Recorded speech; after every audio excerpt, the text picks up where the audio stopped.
ॐ पार्थाय प्रतिबोधितां भगवता नारायणेन स्वयं व्यासेन ग्रथितां पुराणमुनिना मध्ये महाभारतम् अद्वैतामृतवर्षिणीं भगवतीम् अष्टादशाध्यायनीम् अम्ब त्वामनुसन्दधामि भगवद्गीते भवद्वेषिणीं भगवद्गीते भवद्वेषिणीं గీతాప్రియులకు పరమాత్మ స్వరూపులకు నమో నమః. ఆత్మబంధువులారా, 100 రోజుల్లో 700 శ్లోకాల పారాయణం, అభ్యాసం, అధ్యయనం. ఈరోజు 26వ రోజు, 4వ అధ్యాయము జ్ఞానయోగంలో ఈ యొక్క పారాయణం జరుగుతుంది. నిన్న 13వ శ్లోకాన్ని మనం చెప్పుకున్నాం. చాతుర్వర్ణం మయా సృష్టం గుణకర్మ విభాగశః. పరమాత్మ చెప్తున్నారు, నేను బ్రాహ్మణ, క్షత్రియ, వైశ్య, శూద్ర వర్ణాలను సృష్టించాను. అవి వారి యొక్క గుణముల, కర్మల యొక్క విభాగం ఆధారంగా సృష్టించడం జరిగింది. ఏంటా గుణములు, కర్మలు అంటే తమో గుణము, రజో గుణము, సత్వగుణము. తమో గుణం అంటే అజ్ఞానము, అంధకారము, సోమర్తనము, బద్ధకము, నిద్రమత్తు, అశుచి, అశుభ్రత, వాయిదా వేసే మనస్తత్వం. ఇటువంటి గుణాలతో ఉండి గత జన్మలో జీవితం గడిపిన వారికి. మరి రజోగుణం కోపము, ఉద్రేకము, ఆవేశము, మొండిపట్టు, మూర్ఖత్వము, వాదులాట, పోటీతత్వము, నా మాటే గెలవాలనేది మనస్తత్వం, నేను పట్టిన కుందేలుకి 3 కాళ్ళు అని వాదించడం, ఇవన్నీ రజోగుణ లక్షణాలు. ఇలా ఉండి జీవితం గడిపి గత జన్మ పూర్తి చేసుకున్న వారికి. సత్వగుణం అంటే జ్ఞానంతో నిండినటువంటి మనస్తత్వం, ధైర్యము, సాహసము, ప్రేమ, అనురాగము, ఆప్యాయత, దయాగుణం, క్షమాగుణం, పంక్చువాలిటీ, రెస్పాన్సిబిలిటీ, కమిట్మెంటు, హానెస్టీ, ఇటువంటి విశిష్టమైన గుణాలతో ఉన్నవారు. మరి వీళ్ళందరూ కూడా ఆత్మతత్వాన్ని తెలుసుకోలేక అసంపూర్ణమైనటువంటి జ్ఞానంతో ఉండటం వల్ల మరలా ఈ జన్మలు లభించాయి. వారు తమో, రజో, సత్వ గుణాల ఆధారంగానే ఈ జన్మలో కూడా బ్రాహ్మణ, క్షత్రియ, వైశ్య, శూద్ర వర్ణాలు లభించాయి. అంతేగాని ఇది పరమాత్ముని యొక్క కల్పితం కాదు, ఆయన చేసినటువంటి పని కాదు. అతను మన మానవ జన్మ ప్రసాదించడమే ఒక గొప్ప వరం. 84 లక్షల జీవరాశుల్లో మానవుడిగా పుట్టించడం, మానవ జన్మ దుర్లభం అంటారు కదా, అలా ఈ మానవ జన్మలో మనం తరించడానికి చక్కగా మన స్వాభావిక వర్ణ స్వభావమైనటువంటి స్వాభావిక కర్మలను ఆచరించి ఆ పరమాత్మని చక్కగా తెలుసుకుంటూ కర్మలు పరమాత్మకు సమర్పణ చేస్తూ ఆత్మభావంతో కలిగి ఉద్ధరింపబడతారని ఈ విధంగా మనకి చాతుర్వర్ణ వ్యవస్థని సృష్టించడం జరిగింది. ఈ జన్మలో మనం పరమాత్మ చెప్తున్నారు 14వ శ్లోకం, నమాం కర్మాణి లింప్యంతి నమే కర్మఫలే స్పృహ.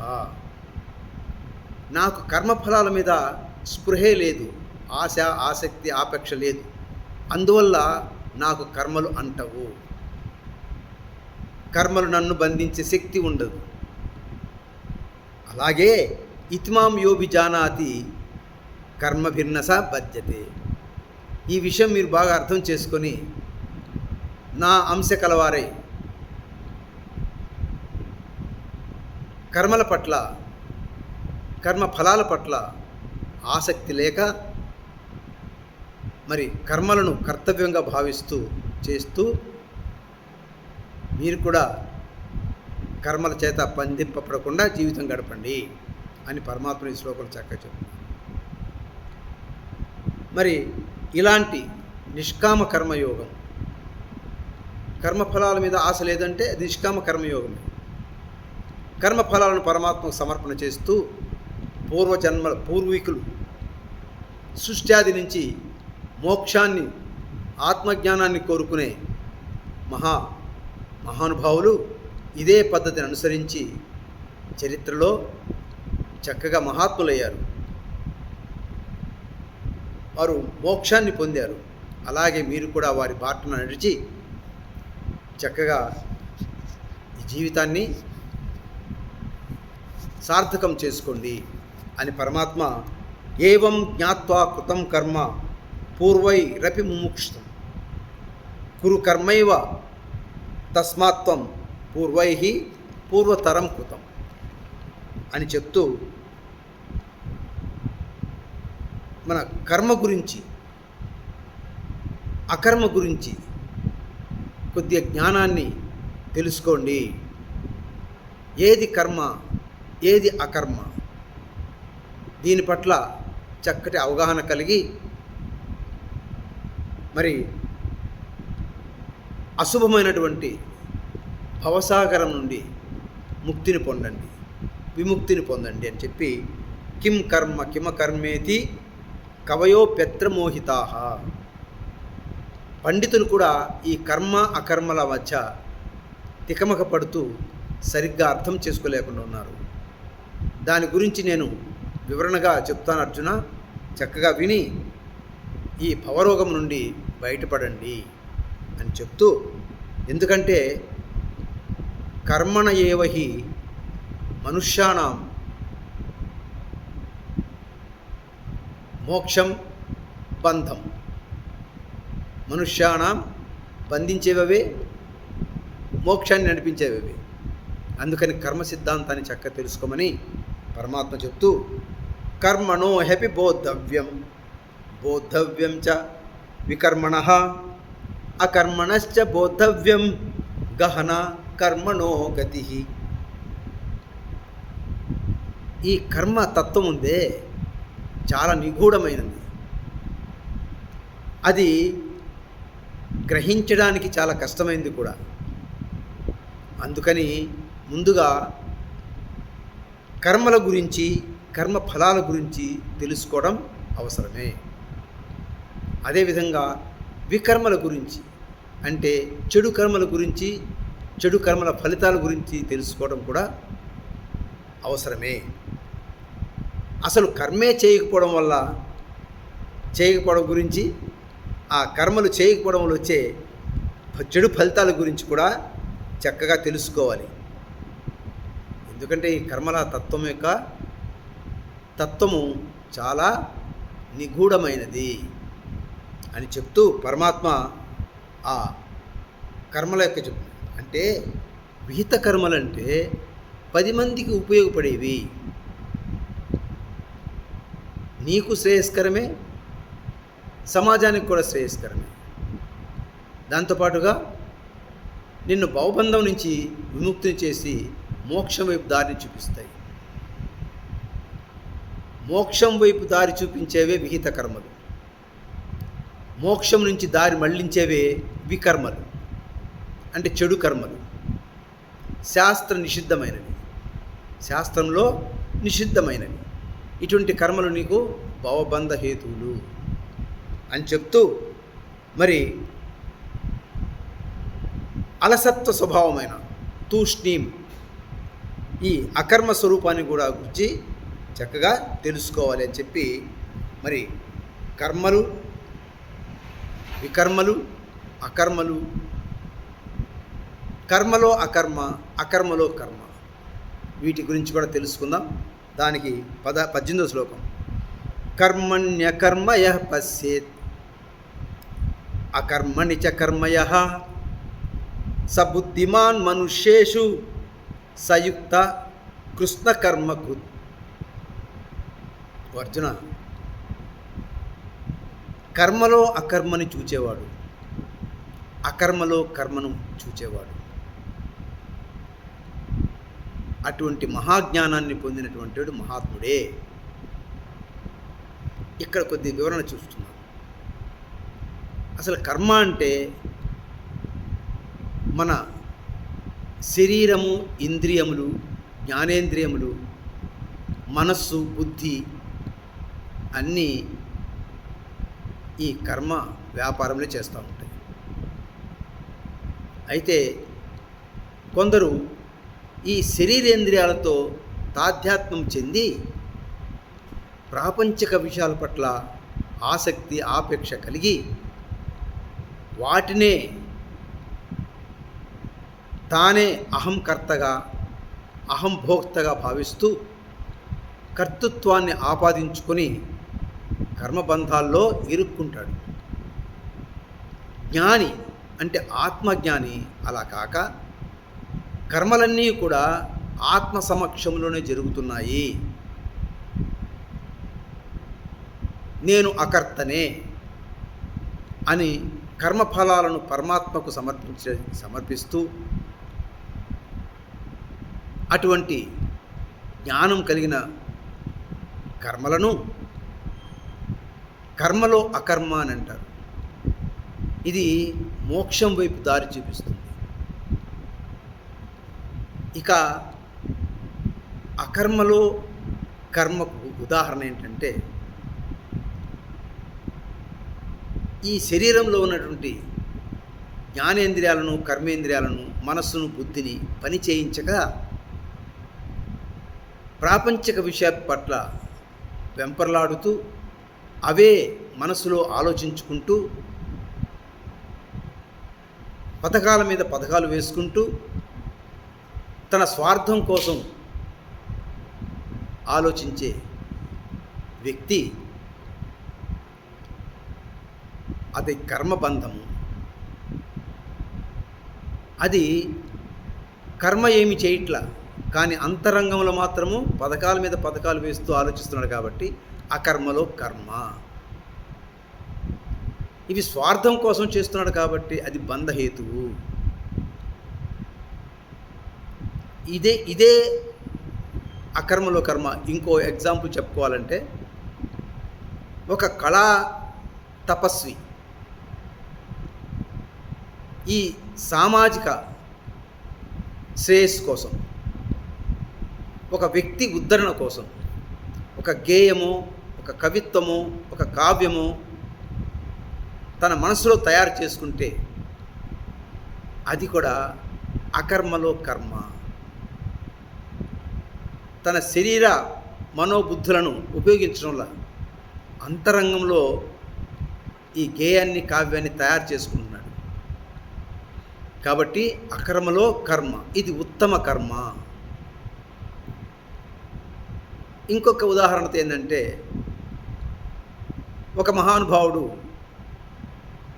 ఈ దేశ అభ్యున్నతి కోసం, సామాజిక శ్రేయస్సు కోసం, మానవ వ్యక్తిత్వ వికాసం కోసం ఒక దీర్ఘకాలిక ప్రణాళికను ఏర్పాటు చేసుకొని దానికోసం ఆలోచిస్తూ ఉన్నట్లయితే ఇది కూడా అకర్మలో కర్మే.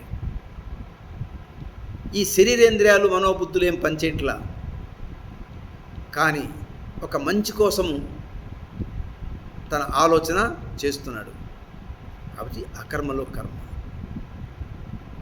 ఇవన్నీ మోక్ష మార్గానికి దారులే. కాబట్టి ఈ విధంగా మనం కర్మలో అకర్మ, అకర్మలో కర్మ తెలుసుకున్నట్లయితే, దాని ప్రకారంగా మనం నడుచుకున్నట్లయితే మనకి ఆ చక్కటి ఆత్మతత్వము అర్థమవుతుంది అని చెప్తూ పరమాత్మ ఈ ప్రశస్తమైనటువంటి కర్మ ఆధ్యాత్మికంగా ఎలా చేయాలో, ఈ ప్రశస్తమైన ఉత్తమ కర్మలు, ప్రశస్త కర్మలు అని చెప్పుకున్నాం కదా, అకర్మలో కర్మలు, ఇవి ఆధ్యాత్మికంగా ఎలా చేయాలంటే, యస్య సర్వే సమారంభా కామ సంకల్పవర్జితాః జ్ఞానాగ్ని దగ్ధ కర్మాణం తమాహు పండితం బుధా. ఈ ప్రశస్తమైన కర్మలు యస్స సర్వే సమారంభ అంటే అనాసక్తంగా, కర్మఫలాల మీద ఆసక్తి లేకుండా, కామ సంకల్పవర్జితా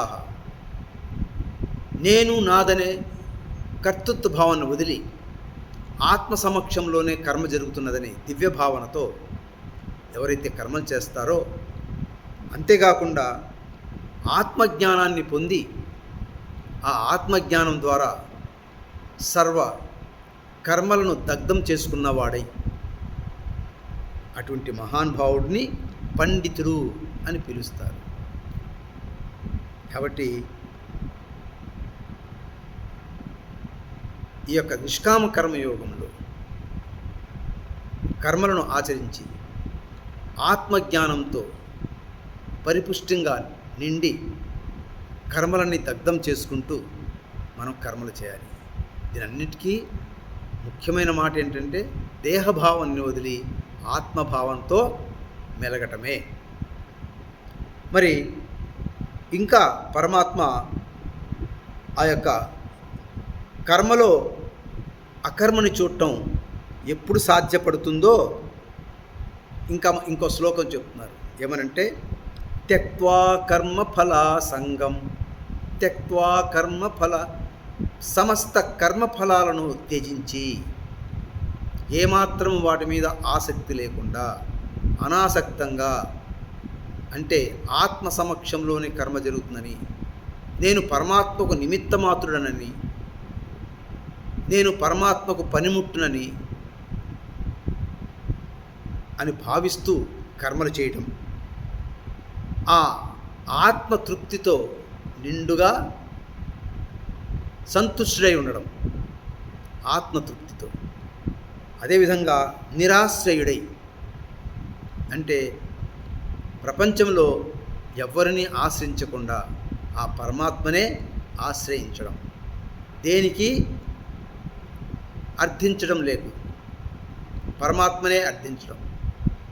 దాన్నే త్యక్త్వా కర్మఫల సంగం నిత్యతృప్తో నిరాశ్రయ కర్మణ్యభిప్రవృత్తోపి, అంటే విహిత కర్మలలో వాడు బాగా చేస్తున్నా కూడా, కర్మణ్యపి ప్రవృత్తోపి, విహిత కర్మలలో బాగా వాడు నిమగ్నమై ఉండి కూడా ఏ కర్మ చేయనివాడై అవుతాడు. అంటే కర్మ చేస్తూ కూడా అకర్మణుడవుతాడు. అంటే వికర్మలు, విహిత కర్మలు చేస్తే, విహిత కర్మలు అంటే 10 మందికి ఉపయోగపడేది, దానివల్ల వచ్చేది ఏంటంటే పుణ్యం వస్తుంది. ఈ పుణ్యాలు పాపాలు కూడా పునర్జన్మను మళ్ళీ తీసుకొస్తాయి. కాబట్టి ఈ విహిత కర్మలు చేసి పుణ్యఫలాలు కూడా అతనికి అంటవు, ఏమీ చేయని వాడుగా అకర్మణ్యుడిగా నిలబెడతాయి.